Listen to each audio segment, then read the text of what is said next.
Hello students, welcome back to MT Classes, a place to learn physics and mathematics with an ease. आज हम अपने live chapter के दूसरे video lecture में जो टॉपिक डिस्कस करने जा रहे हैं वो है स्फेरिकल मिरर्स।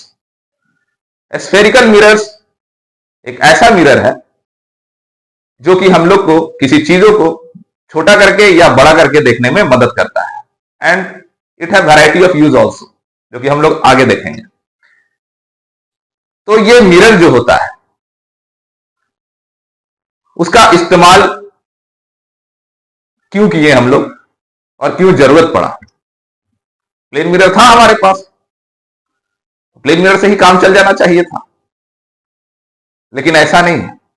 प्लेन मिरर में हम लोग क्या ऑब्जर्व किए पिछले लेक्चर में कि कोई चीज अगर हम लोग देखते हैं तो सेम साइज का दिखता है। तो अगर किसी चीज को देखना है तो मिरर भी उसके हिसाब से बड़ा होना चाहिए। लेकिन एक एग्जांपल लीजिए, आप गाड़ी पे आप लोग घूमे होंगे, चलाए भी होंगे। नहीं, चलाना नहीं चाहिए क्योंकि जो भी देख रहा है वो चलाने के लिए योग्य नहीं होगा फिलहाल, क्योंकि 10th क्लास में है आप, चलाने योग्य नहीं है फिलहाल। चलिए हम लोग आते हैं टॉपिक पे। रियर व्यू मिरर आप ऑब्जर्व किए होंगे। तो रियर व्यू मिरर क्या करता है कि पीछे का जो पोर्शन होता है उसके उस छोटे से मिरर में दिखाने में हम लोग को मदद करता है, यानी वाइड रेंज व्यू को वो छोटे से मिरर में ऑब्जर्व कर सकते हैं हम लोग। ये कैसे पॉसिबल है? प्लेन मिरर में पॉसिबल तो नहीं है, क्योंकि हम अगर खड़ा होंगे मेरा साइज का पीछे वाला चीज दिखेगा ही नहीं। लेकिन वहां जो मिरर है उसमें पॉसिबल है। तो वो किस तरह का मिरर है? तो वो एक स्फेरिकल मिरर है। कैसा स्फेरिकल मिरर है? तो कन्वेक्स है। समझेंगे हम लोग आगे कन्वेक्स क्यों कह रहे हैं, किसको कहते हैं। एक और एग्जांपल लेते हैं। डेंटिस्ट के पास गए होंगे तुम लोग दांत वात दिखाने के लिए, साफ करवाने के लिए। कैविटी हुआ होगा कहीं बचपन में, नहीं हुआ तो अच्छी बात है, नहीं गया तो भी अच्छी बात है। लेकिन अगर जो गया है वो ज्यादा अच्छा से समझेगा, क्योंकि एक डेंटिस्ट के पास एक मिरर होता है जो आपके माउथ के अंदर का पोर्शन को देखने में हेल्प करता है। बैक पोर्शन ऑफ टीथ अगर देखना है तो क्या करेगा डेंटिस्ट? वो मिरर लेगा और पीछे से आराम से उसको देखे। और किसी चीज को आराम से देखना है तो बड़ा होकर दिखे, बहुत अच्छी बात है। तो उस मिरर में एक और खासियत है कि चीजों को बड़ा करके दिखाता है, ऑब्जेक्ट अगर नजदीक हो तो कैविटी जो है, दांत सड़ गया है, चाहे दांत को निकालना है तो अच्छे से देखेगा ना। तो पता चला कि अच्छा दांत को निकाल दिया और खराब वाले को छोड़ दिया। तो अच्छे से दिखे अगर, इसके लिए वो एक मिरर का इस्तेमाल करता है जो ऑब्जेक्ट को बड़ा करके दिखाता है। वहां जो मिरर इस्तेमाल हो रहा है वो भी एक तरह का स्फेरिकल मिरर है। अब ये अलग वाला है, ये है जनरली कनकेव मिरर। सिर्फ बड़ा करके और छोटा करके नहीं कहेंगे कनकेव और कन्वेक्स। इसका बहुत सारा यूज है। कहीं पे लाइट को हम लोग को कन्वर्ज करना हो, इकट्ठा करके दिखाना हो, जैसे सोलर कुकर में हम लोग इस्तेमाल करते हैं। कहीं पे लाइट को बिखेरना हो, डाइवर्ज करना हो, तो इन जगहों में भी कनकेव मिरर और कन्वेक्स मिरर का इस्तेमाल किया जाता है। तो ये किस तरह का मिरर है? तो ये स्फेरिकल मिरर है। स्फेरिकल मिरर बनता कैसे है? प्लेन मिरर में हम लोग बात करें तो प्लेन मिरर कैसे बनाया जाता है? तो प्लेन मिरर एक मान लेते हैं, रेक्टेंगुलर ग्लास स्लैब ले लो। उस ग्लास स्लैब का अगर छोटा सा स्लाइस कर देते हैं, ये ग्लास स्लैब है, इसका एक छोटा सा स्लाइस हम लोग बाहर निकाल लिए, तो ये ग्लास पोर्शन हो गया छोटा सा स्लाइस का। इसी ग्लास पोर्शन को, अभी तो ग्लास है, ट्रांसपेरेंट मीडियम में लाइट आएगा, आर पार हो जाएगा। लेकिन इसी को अगर हम लोग एक पार्ट से क्या कर दें, पेंट कर दें, सिल्वर्ड कर दें, सिल्वर कोटिंग कर दें। सिल्वर्ड भी लिखा होता है, पेंटेड भी लिखा हुआ होता है, या पेंटेड कर दें आप, तो ये क्या बन जाता है? प्लेन मिरर, जिसमें कि ये पोर्शन जो होता है जिसको आप पेंट और सिल्वर्ड नहीं किए हैं वो हो जाता है रिफ्लेक्टिंग सरफेस।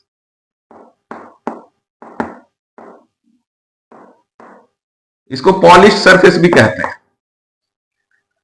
तो प्लेन मिरर तो आसान है बनाने के लिए। अब स्फेरिकल मिरर कैसे बना होगा? तो स्फेरिकल नाम से समझ में आ रहा है, ये एक ऐसा मिरर है जिसको किसी spherical portion, hollow spherical portion से स्लाइस करके निकाला गया है। Hollow spherical glass portion, glass से उसको स्लाइस कर दिया गया है। सपोज दैट ये एक होलो स्फेरिकल ग्लास है जिसमें हम लोग क्या करेंगे, इस पोर्शन से इसको स्लाइस करके सेपरेट कर लेंगे। सेपरेट कर लिया, सेपरेट करके मान लो ये ऐसा है, और इसी को उल्टा करके रखेंगे तो ऐसा बन जाएगा। इसी चीज को अगर उल्टा करके रखेंगे तो ऐसा बने, दोनों चीज वही है। ऐसे रखे हैं, इसको हम लोग स्लाइस करके निकाल लिए, मान लेते हैं ये हाथ, इसको ऐसे रखे हैं और एक को ऐसे रखे, रख सकते हैं, एक ही चीज है फिलहाल समझने के लिए।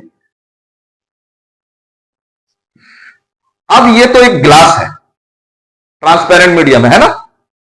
मिरर बनाने के लिए क्या करेंगे, एक पोर्शन को सिल्वर्ड कर दिया जाए या पेंट कर दिया जाए।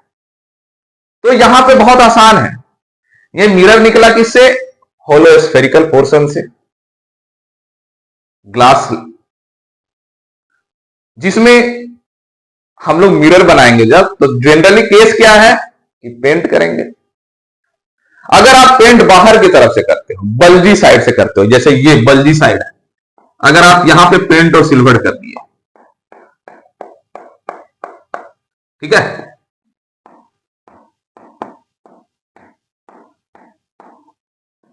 और पेंट लिख लो, पेंटेड पोर्शन, तो ये जो मिरर होगा वो हमारा कहलाएगा कनकेव मिरर।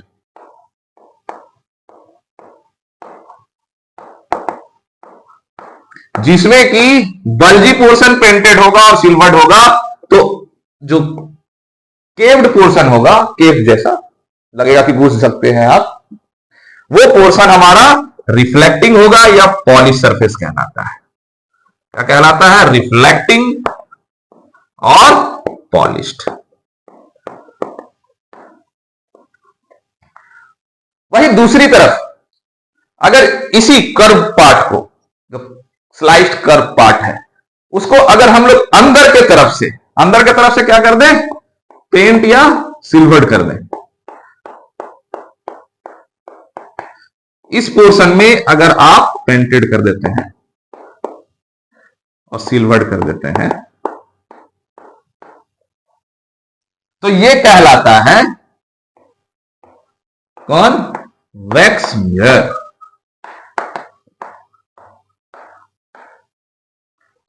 ठीक है जी। इसमें क्या है, तो अंदर का पार्ट जो इनवर्ट कर्व फेस है, इसी को हम लोग पेंट करके ऐसे रख दिए हैं। इसी चीज को मान लो, इसी को समझ रहे हैं, एक ही से समझना है। तो ये था बाहर की तरफ पेंट किए हैं, केव की तरफ रिफ्लेक्टिंग सरफेस है तो कनकेव हो गया, इसी को ऐसे कर दिए, और अंदर वाला पार्ट को हम लोग अगर पेंट कर दिए, सिल्वर कर दिए, बाहर वाला रिफ्लेक्टिंग हो, तो वो हो गया कन्वेक्स मिरर। तो बाहर वाला कैसा हो जाएगा पोर्शन, रिफ्लेक्टिंग हो जाएगा, या फिर आप पॉलिश्ड भी कह सकते हैं। तो ये होता है concave mirror, bulge part painted और सिल्वर्ड होता है, कर्व्ड पार्ट पॉलिश्ड और रिफ्लेक्टिंग होता है। ये होता है कन्वेक्स मिरर, जिसमें बल्ज पार्ट रिफ्लेक्टिंग होता है, कर्व्ड पार्ट जो होता है, इनवर्ट कर्व्ड पार्ट, वो होता है पेंटेड और सिल्वर्ड। समझ में आ गया होगा हर किसी को। तो ये था हमारा कैसे बनता है स्फेरिकल मिरर। तो दो तरह का हम लोग यूज कर रहे हैं यहां पे, एक है कनकेव और एक है कन्वेक्स। तो दो तरह का स्फेरिकल मिरर होता है। स्फेरिकल मिरर से जो क्वेश्चन आते हैं वो उसके कुछ की टर्म्स को लेकर बनाए जाते हैं। जैसे कि हम लोग अगर स्फेरिकल मिरर में डायग्राम भी बनाए तो कुछ की टर्म्स का नॉलेज होना बहुत जरूरी है। तो सबसे पहले हम लोग की टर्म्स को पढ़ते हैं, ठीक है। की टर्म्स कह लें या फिर इंपॉर्टेंट टर्म्स कह लें, बीच में ही लिख लेते हैं हम लोग इसको, क्योंकि क्वेश्चन जो आएगा, तो क्वेश्चन जैसे अभी 2024 का ही बोर्ड एग्जाम में क्वेश्चन आया था कि the ray is going parallel to the principal axis, the ray is going parallel to the principal focus, you have to know about principal axis and principal focus to answer that question. तो बहुत कोई क्या होता है, नाम में ही confuse हो जाता है। तो सबसे पहले जो नाम है इनका, जो टर्म्स हैं, जो हम लोग की टर्म्स लेंगे, हम लोग सारा का सारा टर्म नहीं लेंगे, कुछ की टर्म्स है जो इंपॉर्टेंट है उसको समझेंगे।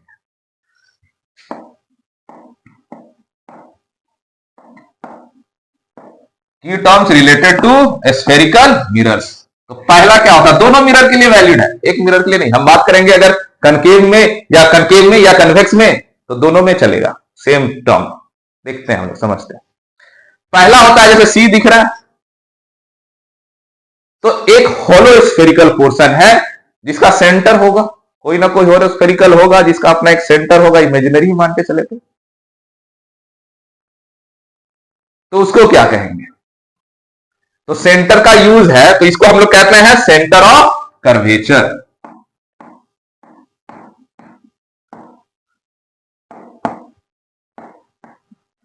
जिसको डिनोट किया जाता है कैपिटल सी से। क्या है ये, उस होलो स्फेरिकल पोर्शन का सेंटर है जिससे कि आप अपने मिरर को काट के निकाले हैं।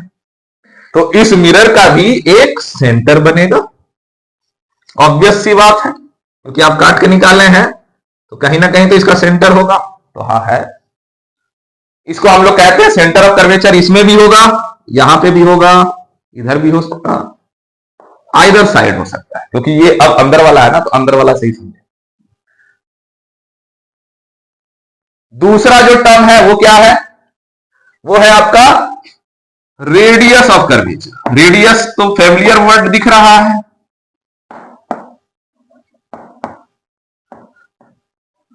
जिस स्फीयर का सेंटर है उसको सेंटर कह रहे हैं, तो इसी स्फीयर का रेडियस जो होगा वो रेडियस कहलाएगा।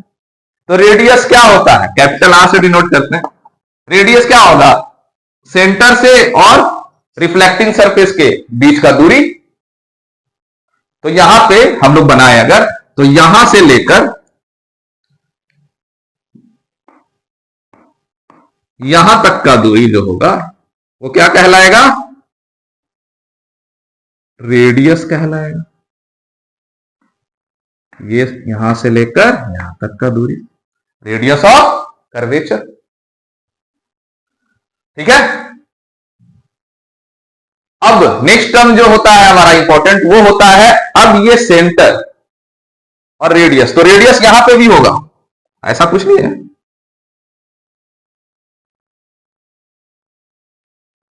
रेडियस यहां नहीं होगा, ये यहां से यहां तक का जो डिस्टेंस होगा वो भी हमारा क्या कहलाएगा, रेडियस होगा। सिमिलर याद रखिएगा, इसमें भी वही चीज होगा, यहां से यहां तक का दूरी, या अंदर की तरफ या इधर साइड यहां से यहां तक का दूरी, ये भी हमारा क्या कहलाएगा, रेडियस कहलाएगा। ठीक है, ओके। अब जो स्फेरिकल पोर्शन हम लोग काटे हैं और जो रेडियस लिए हैं, वो कोई ना कोई पॉइंट पे मीट कर रहा है। तो वो कैसा पॉइंट दिख रहा है, ध्यान से देखो, ये स्फेरिकल पॉइंट का हम कहां पे मीट करवा रहे हैं इस रेडियस को। तो जस्ट जो एक पॉइंट होगा, हर जगह नहीं मीट कराएंगे, क्योंकि रेडियस तो कोई भी होगा, कहीं भी खींच दोगे तो रेडियस होगा, होगा कि नहीं होगा।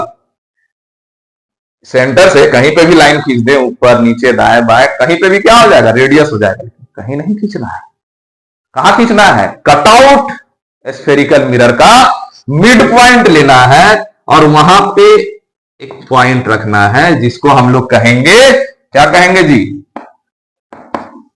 पोल कहेंगे। ठीक है, कैपिटल पी से इसको डिनोट कहते हैं, क्या कहेंगे, पोल कहेंगे। पोल क्या है, just the mid point of the cutout spherical mirror, चाहे वो हमारा कन्वेक्स के केस में हो, चाहे वो हमारा कनकेव के केस में हो, उससे कोई फर्क नहीं पड़ता है। ठीक है। अब नेक्स्ट पॉइंट जो है वो बहुत इंपॉर्टेंट है। क्या है नेक्स्ट पॉइंट, प्रिंसिपल एक्सिस। तो यही सेंटर और पोल को मिलाएगा, either side of the mirror जो लाइन मिलाता है या फिर इसके अलोंग चलता है, और बड़ा हो सकता है, इधर भी चलेगा, इधर भी चल सकता है। तो ये लाइन जो सेंटर और पोल को मिलाता हुआ either side of the mirror चले, उसको हम लोग कहते हैं प्रिंसिपल एक्सिस।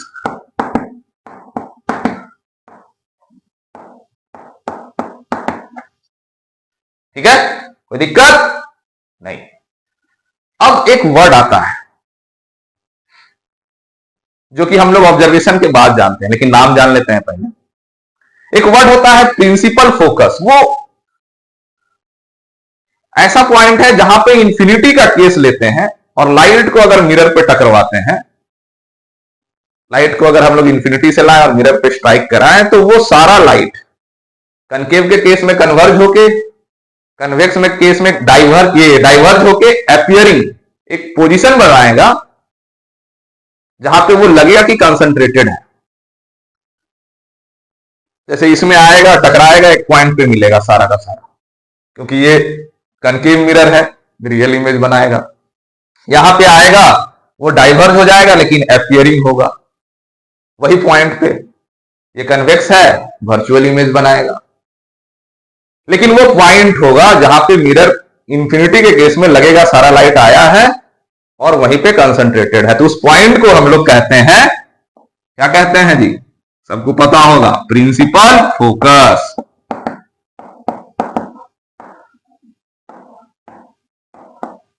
इसको हम लोग एफ से डिनोट करते हैं। और इसमें एक खासियत है, जो प्रिंसिपल फोकस होगा that is just half of the radius of curvature. जो एफ लिखेंगे, जो प्रिंसिपल फोकस होता है, इसका एक खासियत क्या है, ये r/2 होगा, रेडियस का आधा होगा।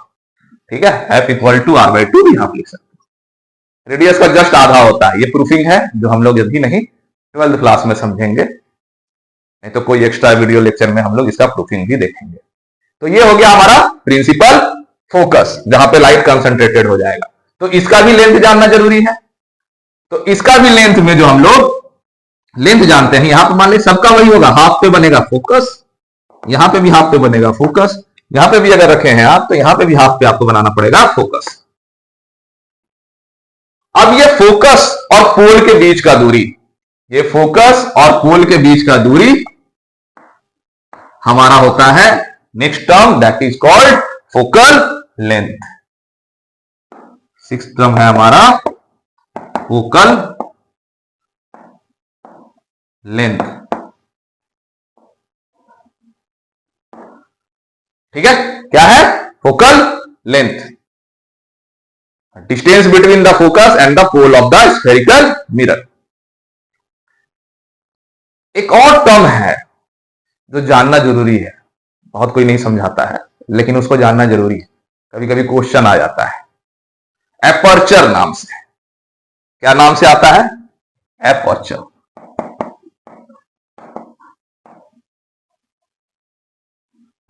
एपर्चर क्या है, एपर्चर मान लेते हैं इस मिरर को हम लोग यहां से काटे, तो डायमीटर से तो नहीं काट रहा है, डायमीटर क्या होगा, ये वाला पोर्शन।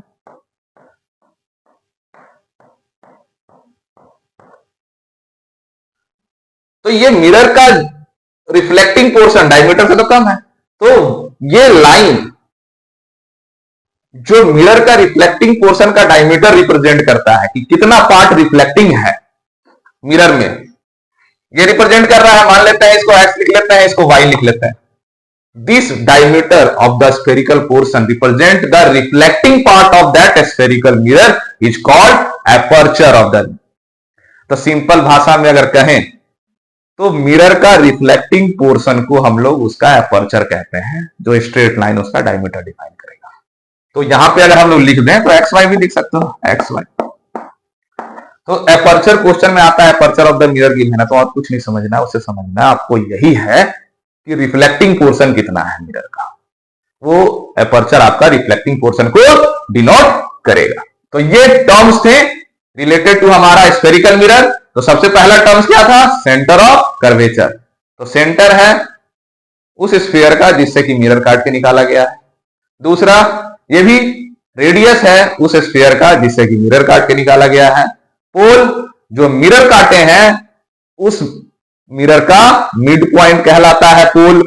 प्रिंसिपल एक्सिस, यही सेंटर ऑफ कर्वेचर और पोल को मिलाता हुआ आइदर साइड चलता हुआ लाइन को हम लोग प्रिंसिपल एक्सिस कहते हैं। नेक्स्ट क्या है, प्रिंसिपल फोकस।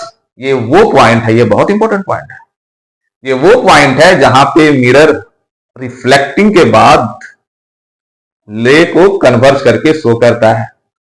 ठीक है, फोकल लेंथ तो फोकस और पोल के बीच का दूरी, और aperture the reflecting portion denoted by the mirror is called its aperture. तो ये हमारा टर्म्स था जो आपको जानना है और जानना बहुत जरूरी है। अब जो नेक्स्ट पार्ट है हमारा वो है मिरर का डायग्राम बनाना। तो हम लोग यहां पे जो केस लेंगे जनरली वो लेंगे इंफिनिटी का, और समझेंगे कि कनकेव मिरर या कन्वेक्स मिरर में डायग्राम कैसे बनता है, क्योंकि यहां पे भी लॉज ऑफ रिफ्लेक्शन फॉलो करके ही डायग्राम बनाते हैं। तो आज हम लोग बेसिक देखेंगे कि डायग्राम बनता कैसे है, क्यों रे डाइवर्ज कर रहा है, क्यों रे कन्वर्ज कर रहा है, इसके पीछे का कारण क्या है। प्लेन मिरर के जैसा रहता, सीधा आया टकराया वापस गया। तो यहां पे डाइवर्जिंग केस कन्वर्जिंग केस क्यों क्रिएट हो रहा है वो हम लोग समझते हैं, और इस पे क्वेश्चन भी आता है कि angle of incident angle of reflection जानना है, क्योंकि अब ये भी तो एक तरह का मिरर है। यहां पे भी क्या हो रहा है, रिफ्लेक्शन हो रहा है, तो यहां पे भी रिफ्लेक्शन का लॉ फॉलो करना जरूरी है। तो रिफ्लेक्शन का लॉ तो ये भी फॉलो करेगा। तो देखते हैं हमारा कैसे चलता है और लॉ कैसे फॉलो करता है। केस क्या लेंगे, तो इंफिनिटी का। सपोज करेंगे कि लाइट कहां से आ रहा है, इंफिनिटी से आ रहा है। तो इसी मिरर में हम लोग इस्तेमाल कर लेते हैं ना, इसका यूज करते हैं दोनों में।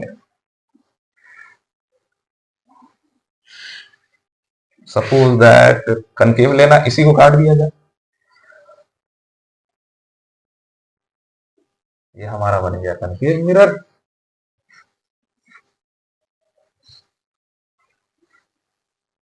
इसी को काट देते हैं हम लोग, इसको बना लेते हैं convex mirror. Okay, that's it, great. इसमें हम लोग जब रे डायग्राम बनाएंगे तो कैसे बनेगा, तो सबसे पहला जो टर्म हम लोग अभी कुछ बनाए हैं उसको तो लिखना जरूरी है। तो सबसे पहले मिरर का सेंटर पे हम लोग लाइन लेके आते हैं, पोल सेंटर। इस मिरर का रेडियस और कर्वेचर होगा कुछ, मिरर का फोकल लेंथ होगा। ठीक है, इतना टर्म याद रखना है। मिरर का ये रिफ्लेक्टिंग पोर्शन है आगे वाला, और पीछे वाला पेंटेड पोर्शन है, ये याद रखना है। और ये किस तरह का मिरर है, तो ये कनकेव मिरर हो गया, जब हम लोग पीछे से इसको बल्जी पोर्शन से पेंट कर दिए। तो अब क्या होगा, अब आएगा आपका लाइट। ठीक है, हम लोग ले रहे हैं इंफिनिटी का केस। तो लाइट इंफिनिटी से जब भी आता है, कंसीडर करते हैं इंफिनिटी मतलब बहुत दूर से आ रहा है। अब इतना भी दूर से नहीं आ रहा, मान लेते हैं एक छोटा सा मिरर है हमारे पास, 15 सेंटीमीटर का फोकल लेंथ है, लैब वेब में जो यूज करते हैं। तो क्या होता है, बगल वाले बिल्डिंग से ही लाइट आ रहा है, तो वो कंसीडर उसके लिए क्या होगा, इंफिनिटी है। और जब भी लाइट इंफिनिटी से कंसीडर किया जाएगा आता हुआ, तो वो light parallel to the principal axis चलेगा, पैरेलल, इस प्रिंसिपल एक्सिस के पैरेलल चलेगा। सबको नाम याद हो गया होगा, अब हम नाम बोलेंगे तो कंफ्यूजन नहीं होना है। अब पैरेलल चला और टकराया, होगा क्या, मिरर है, क्या होगा, रिफ्लेक्शन होगा। अच्छा, तो जब रिफ्लेक्शन होगा तो लॉज ऑफ रिफ्लेक्शन फॉलो करेगा, जरूर करेगा। तो हम लोग क्या सीखे थे पिछले क्लास में, जब लाइट टकराता है किसी सरफेस पे तो पॉइंट ऑफ इंसिडेंट पे क्या बनाना होता है आप लोगों को, नॉर्मल बनाना होता है। फिर एंगल ऑफ इंसिडेंस जो आएगा उसी हिसाब से एंगल ऑफ रिफ्लेक्शन होगा, क्योंकि अभी सरफेस कर्व है, देखना होगा किधर टकरा के जाएगा। तो सबसे पहला काम क्या है, नॉर्मल बनाना है। यहां नॉर्मल बनाना बहुत आसान हो जाता है। सपोज करो ये एक तरह का क्या है, सर्कुलर पोर्शन है, सर्कल के जैसा दिख रहा है, स्फेरिकल पोर्शन निकालते हैं। एक सर्कल में नॉर्मल बनाना है इस सर्कल में, तो ऐसा कौन सा लाइन होगा सर्कल का जो हमेशा 90 डिग्री पर टकराता है। कुछ याद आ रहा है, मैथमेटिक्स पढ़े हो, ऐसा कौन सा लाइन होता है किसी एक सर्कल पे जो सर्कल पे टकराता है तो 90 डिग्री का एंगल बनाता है। क्योंकि नॉर्मल क्या है, 90 डिग्री बनाना है, तो सरफेस पे 90 डिग्री बनाने के लिए वो लाइन याद है, तो उससे अच्छा आसान तरीका तो कुछ है ही। तो हर बुक में आधा आधा बना के दिखाता है। यहां पे हम लोग देखते हैं बहुत इंपॉर्टेंट पॉइंट, ये है क्या ऑफिशियल, तो आप सेंटर से अगर लाइट को लेके जाएं, लाइन को इमेजिन करें, तो ये हमेशा 90 डिग्री पर टकराएगा, क्योंकि रेडियस जो होता है और डायमीटर कह लो, it always strikes a circle at a 90 degree. Tangent पड़े होंगे, तो ये चीज याद रखिएगा, हमेशा सेंटर से कहीं पे भी लाइन ले जाएंगे, इस सेंटर से और मिरर पे टकराएंगे, तो क्या होगा, वो हमेशा कैसे फॉल करेगा, 90 डिग्री पे। जैसे ये भी लाइन जा रहा है, सेंटर से जा रहा है, कहां टकरा रहा है, मिरर पे, ये कैसे फॉल करेगा, 90 डिग्री का एंगल बनाएगा। इस पे भी हम लोग आएंगे अभी, पहले इसको बात करते हैं। तो यहां पे क्या बन गया, नॉर्मल। अब नॉर्मल बन गया तो एंगल ऑफ इंसिडेंस यहां है। अब लाइट रिफ्लेक्ट होके इधर मुड़ेगा, इसका मतलब तो लाइट जब मुड़ेगा रिफ्लेक्ट होके, तो ये लॉ ऑफ रिफ्लेक्शन फॉलो करेगा, एंगल ऑफ इंसिडेंस जो होगा वो एंगल ऑफ रिफ्लेक्शन के बराबर होगा, और लाइट ऐसे चला जाएगा। छोटा छोटा करके बनाते हैं, ज्यादा समझे, ये होगा एंगल ऑफ रिफ्लेक्शन। बहुत आसान है, क्वेश्चन आता है इस पे, एंगल ऑफ इंसिडेंस और एंगल ऑफ रिफ्लेक्शन को डिनोट करके दिखाइए in the case of concave mirror और कन्वेक्स मिरर ऑल्सो। तो ये इंपॉर्टेंट पॉइंट है। तो छोटा सा है, कैसे दिख रहा है, आराम से डिनोट कर सकते हैं नॉर्मल बना के। ये नॉर्मल वाला क्वेश्चन जरूर आता है, आजकल आ रहा है, कहीं दिखेगा नहीं आपको बना हुआ, बना के बता रहे हैं। एक और इधर से ले लें अगर, क्योंकि अब ये हर केस में फॉलो होना चाहिए। पैरेलल अगर आ रहा है तो कभी भी पैरेलल आएगा लाइट और हमारे मिरर पे टकराएगा। फिर यहाँ पे नॉर्मल बनाएंगे, तो नॉर्मल बनाने का वही तरीका, कोई अलग थोड़ी हो जाएगा। सेंटर से लेके आना है लाइट, आप जहां पे इंसिडेंट का पॉइंट है वहां पे जाके लिख जाइएगा। ये हमेशा 90 डिग्री का एंगल बनाएगा सरफेस से, कोई सरफेस सपोज करने का जरूरत नहीं है, हमेशा 90 डिग्री का एंगल बनाएगा। ये एंगल ऑफ इंसिडेंस होगा। इसी के हिसाब से अगर आप रिफ्लेक्ट करवा रहे हो, तो ये भी लाइट रिफ्लेक्ट होके यही एंगल ऑफ रिफ्लेक्शन शो करके आपका। इसका भी एक चीज ऑब्जर्व कीजिए कि ये भी जाके कहां मिला, इसी पॉइंट पे। तो हम लोग अभी बात किए थे कि कितना भी पैरेलल रे ऑफ लाइट आए, जो इंफिनिटी से आए तो पैरेलल ही आएगा, वो लाइट कनकेव मिरर में टकरा के कन्वर्ज करता है, उसको हम लोग फोकस कहते हैं। तो फोकस इसी को कहते हैं जहां पे सारा लाइट आए, टकरा के कन्वर्ज होके मीट करे। ये दो से समझ गए, ज्यादा नहीं बनाएंगे, कंफ्यूजन हो जाएगा, लेकिन बना के देखते हैं। मान लेते हैं ये डायग्राम समझ में आ गया होगा किसी को। इसमें एक और बनाए, दो डायग्राम और रिप्रेजेंट करो, इसको बना लेना फिर, क्योंकि उसमें थोड़ा कंफ्यूजन हो जाएगा तो दिक्कत होगा। ये एक पैरेलल रे ऑफ लाइट ले रहे हैं, ये भी यहीं से जाके मिलना चाहिए। यहां से भी एक पैरेलल रे ऑफ लाइट लें अगर हम लोग, तो ये भी क्या होना चाहिए, ये भी टकरा के यहां मीट करना चाहिए। ये काहे होता है, तो ध्यान से एक चीज देखो, यहां से जब हम लोग नॉर्मल बनाएंगे,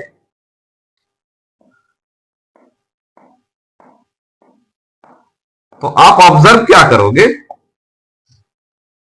पहले करो ऑब्जर्व फिर बताते हैं। पहले करो, तुम लोग भी कुछ करो ऑब्जर्व, क्या ऑब्जर्व बोलना चाह रहे हैं सर, कर भी रहे होगे। यहां देखो एंगल ऑफ इंसिडेंस, और यहां का एंगल ऑफ इंसिडेंस और यहां का एंगल ऑफ, कुछ अंतर दिख रहा है, दिख रहा होगा। यहां बड़ा है angle of incidence, I is greater, तो एंगल ऑफ रिफ्रैक्शन भी बड़ा होगा, रिफ्लेक्शन का एंगल बड़ा होगा। धीरे धीरे धीरे धीरे वो क्या होते जा रहा है, छोटा होते जा रहा है। यहां पे आ जाएगा तो क्या हो जाएगा, जीरो हो जाएगा, हो जाएगा कि नहीं हो जाएगा, डायरेक्टली जाएगा, टकराया, इसी पे नॉर्मल बनाओगे तो लाइट इस पे आएगा तो टकरा के वापस चला जाएगा। ये भी याद रखिएगा प्रिंसिपल एक्सिस पे। तो यहां एंगल ऑफ इंसिडेंस जीरो हो गया, इसी से समझ लो ना, यहां जीरो हो गया, धीरे धीरे धीरे आप दूर आते जाओगे तो एंगल ऑफ इंसिडेंस बढ़ेगा। क्वेश्चन ये भी आता है, if you are moving away from the principal axis, what change you observe in the angle of incidence or reflection? So angle of incidence increases by moving away from the principal axis in the aperture. aperture पे move away कर रहे हैं, ये नहीं कि reflecting portion पे ही नहीं है, रिफ्लेक्टिंग पोर्शन पे ही रिफ्लेक्ट। आप जाइएगा, नजदीक जाइएगा या दूर जाइएगा, तो ध्यान से दिख रहा है ना कि नजदीक जाते जा रहे हैं तो एंगल ऑफ इंसिडेंस क्या होते जा रहा है, बढ़ते जा रहा है, तो घटते जा रहा है, सॉरी। तो हमारा क्या होगा, एंगल ऑफ इंसिडेंस घटेगा तो ये एंगल ऑफ रिफ्लेक्शन भी कम होगा, तो लाइट यहीं कन्वर्ज हो जाएगा। यहां ज्यादा है तो ज्यादा करके यहीं पे मीट करेगा। ज्यादा कंफ्यूजिंग नहीं क्रिएट कर रहे हैं, बस हम ये समझाए हैं कि आप अगर दूर हो रहे हैं तो यहां पे एंगल बढ़ता है, जैसे जैसे आप नजदीक होते जाते हैं तो एंगल ऑफ इंसिडेंस घटते जाता है। That's why all the light that fall on this spherical mirror meet at a point. दूर होंगे तो एंगल का वैल्यू बढ़ रहा है तो ज्यादा रिफ्लेक्ट करेगा, ज्यादा एंगल से, कहने का मतलब। ठीक है, ये समझ में आ गया। इसी प्रकार से अगर हम लोग आए कन्वेक्स मिरर में तो ये भी तो लॉ ऑफ रिफ्लेक्शन फॉलो करेगा। ये भी क्या है, मिरर है एक। अब यहां पे हम लोग को दोनों तरफ बनाना पड़ेगा। पोल होगा, एफ होगा, सी होगा। जनरली ये मिरर का सेंटर ऑफ कर्वेचर इधर से ही सपोज करोगे आप। ये F1 ले लेते हैं, FC1 ले लेते हैं। ठीक है, यहां पे भी क्या करेंगे, ये कन्वेक्स मिरर है। कब कहेंगे कन्वेक्स मिरर, जब अंदर से इसका पोर्शन को आप पेंट कर दे तो इसको क्या कहेंगे हम लोग, कन्वेक्स मिरर। यहां पे भी लाइट क्या करना है, कंसीडर कर रहे हैं हम लोग, लाइट इंफिनिटी से आ रहा है। लाइट इंफिनिटी से आएगा तो क्या होगा जी, parallel to the principal axis चलेगा। लाइट इंफिनिटी से आएगा तो क्या चलेगा, parallel to the principal axis. अब देखो ध्यान से, यहां पे नॉर्मल बनाना है, थोड़ी सोच वाली बात है। तब यहां पे कौन सा सी से लेके जाए, कौन सा सी से लेके जा सकते हैं, तो कर्व जो पार्ट है उसी के अंदर का सी से ले, यहां से लेके जाएंगे तो कभी भी बनेगा 90 डिग्री नहीं ना बनेगा। कहां, तो कर्व वाले पार्ट के अंदर वाला सी से लेके जाएंगे। तो इस केस में जो हमारा नॉर्मल बनेगा वो इमेजिनरी कर्वेचर से आएगा, जो कि इनसाइड होता है। समझे,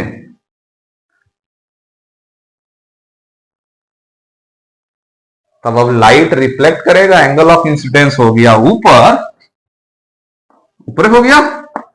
एंगल ऑफ रिफ्लेक्शन भी तो उसी के हिसाब से चलेगा, क्योंकि एंगल ऑफ रिफ्लेक्शन भी नॉर्मल और रिफ्लेक्टेड रे के बीच का दूरी है। तो लाइट कहां हो गया, यहां तेरी लाइट तो डाइवर्ज हो गया, भाग गया दूर, भाग गया। ये तो इमेज कैसे बनेगा, लाइट तो दूर भाग रहा है। तो इस केस में जो इमेज बनेगा वो क्या बनेगा, इमेजिनरी लगेगा। लाइट की कहां से आ रहा है, मिरर के अंदर से आ रहा है। देखिए हमारा एक्यूरेसी नहीं मिलेगा, हम लोग स्केल का इस्तेमाल नहीं कर रहे हैं। आप स्केल का जरूर इस्तेमाल कीजिएगा। क्या क्या करना है, जितना सेंटर ऑफ कर्वेचर लीजिएगा जस्ट उसका हाफ फोकल लेंथ लीजिएगा। तो मान लेते हैं सेंटर ऑफ कर्वेचर 4 सेंटीमीटर लिए हैं तो फोकल लेंथ 20 सेंटीमीटर कंसीडर करेंगे। मान लेते हैं सेंटर ऑफ कर्वेचर 6 सेंटीमीटर लिए हैं तो इसको 3 सेंटीमीटर लीजिएगा। तो आपको कुछ सोचने का जरूरत नहीं है। अगर आप लाइन लेके गए हैं और नॉर्म सेंटर ऑफ कर्वेचर से लाइट अपने आप बनाइएगा, उसको ज्वाइन कीजिएगा डॉटेड लाइन को स्केल से, तो यहां पे आपका एंगल ऑफ रिफ्लेक्शन जो मिलेगा वो एग्जैक्टली आपके फोकस पे मिलेगा। कोई कुछ सोचने की जरूरत नहीं है। क्या क्या करना है, जैसे हम ड्रॉ कर रहे हैं, लाइन आया, टकराया, आपको नॉर्मल कहां से लेना है, सी से ड्रॉ कीजिएगा इस पॉइंट पे। फिर उसके बाद क्या कीजिएगा, देखिएगा जितना एंगल ऑफ इंसिडेंस होगा उतना ही एंगल ऑफ रिफ्लेक्शन जब आप लेते हैं तो ये जो लाइट होगा वो जरूर एफ से होता हुआ नजर आएगा, जाता हुआ। ऐसा नहीं है कि कोई हम लोग लॉ फॉलो नहीं हो रहा है, ये प्रूफिंग नहीं होगा।